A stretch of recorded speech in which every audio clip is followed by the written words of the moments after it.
It's raining today, and it's most welcome to because we've been in a drought. The fields have turned yellow, and there's even been some bracken fires. My mother's Cumberland cow, Flora, is due to give birth. It could be this afternoon or evening, and most likely it will happen in the night.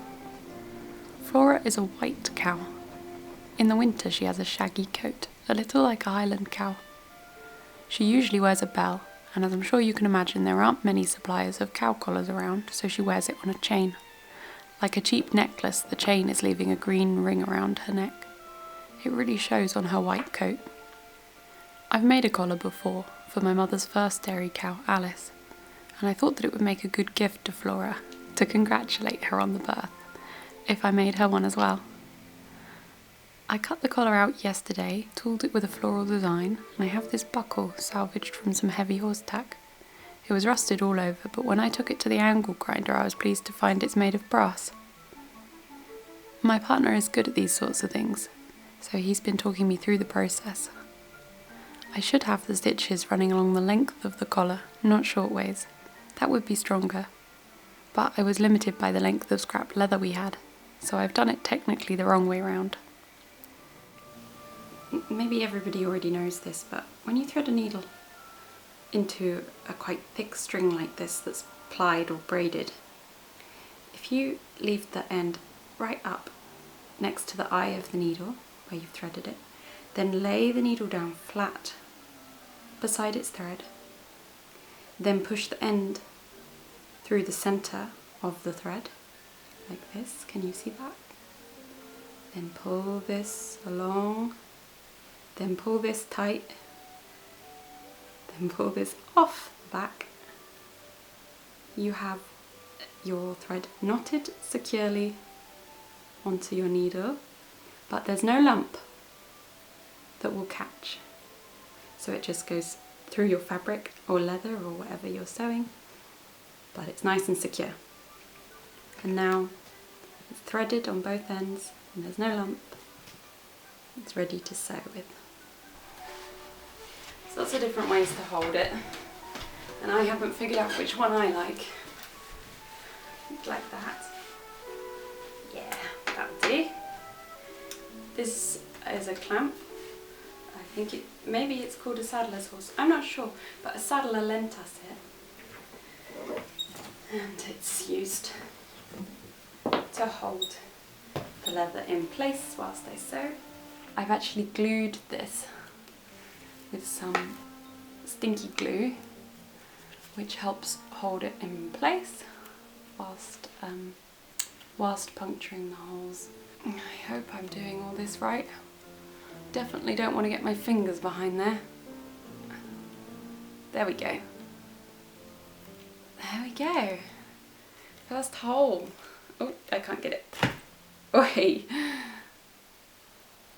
I don't like pulling that back out, I've got to say.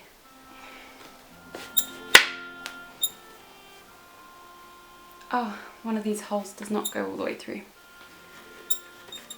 Which one is it? I think it might be. Yeah. There's a knack to this that I got the other day. You put that through and hold them tight when you put the next thread back through the other way. It means you don't accidentally go through your own thread. And then get it nice and in the middle and pull it tight. It's messy, it is messy, I'm not proud of it, but I'm there for the activity. I always get more thread than I actually need. I always think I need more thread than I need. I tell you what, I didn't cut a groove for the thread to lay in on this side because I felt that you know, it would look neater, but actually it looks worse. I should have done the front on the back. Oh well. Just punctured these holes for the strap that goes up here and hides my shoddy stitching quite well actually. And the excess leather from the buckle goes through there. So you won't see my stitching, which is great because it's rubbish.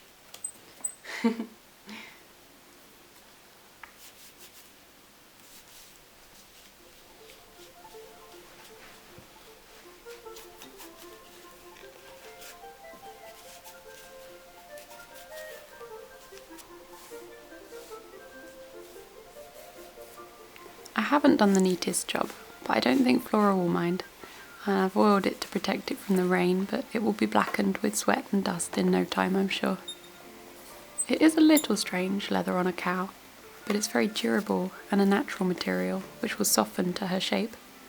I think it's the most comfortable material I could have used. Though it seems stiff now, cows are very greasy beasts. It will soften up.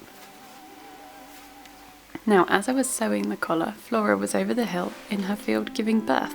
She didn't wait till the evening, let alone the night. She gave birth at 11 o'clock in the morning, in the rain, onto the grass outside.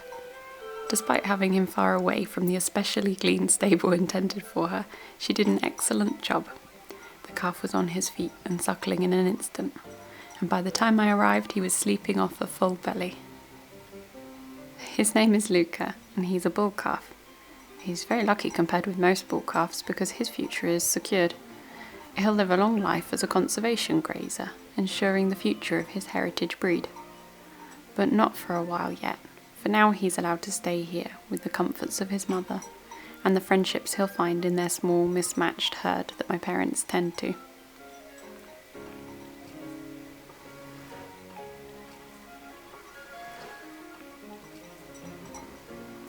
And there she is doing her thing, see? She eats all sorts of brambles and thistles, and that's why the breed makes such a good conservation cow. They browse a bit of everything. She's peeking through the hedge because her friends are all in there, and they're shut away because they could smell that she had that magic new milk, which is sweet like honey and full of nutrients. And they were trying to drink it, but it's definitely meant for Luca. We brought Flora in then, out of the rain and onto the fresh straw. She was thirsty, and she'd worked up an appetite for some hay. She looks smart in her new collar, don't you think?